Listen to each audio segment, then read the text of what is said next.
Hi, sorry for the AC. Like I told you, it's summer down here. And we're running it as possibly as long as we can in order to stay comfortable. But here we have, I have what they call the agave plant here. I think for some reason the name century plant comes with me, but this is the one with the white edge of the agave plant.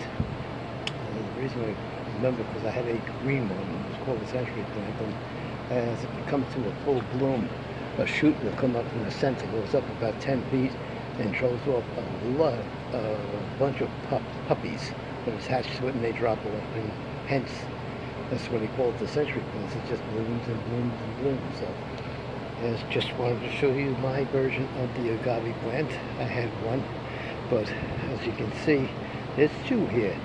And I noticed as I was putting the dirt on this one, this mother plant here, the larger one, has 2 or 3 shoots coming from the bottom. So if you wanted to expand the plant, all you have to do is just snap off the 3 runners and put them in a separate pot. And you got now 4 or 5 century plants. So thank you for stopping by. Just letting you know this is the century plant growing in the Dougherty Garden. We're dying here to get some subscribers so I can reach 1,000. So maybe one day I'll get rich and famous and make a dime or 2 off these on YouTube. So there's a better chance of that happening. Well, anyway, please like the video, subscribe to the channel. We're all ears. You growing this little puppy, let me know what your experience is. Thank you very much. Bye bye.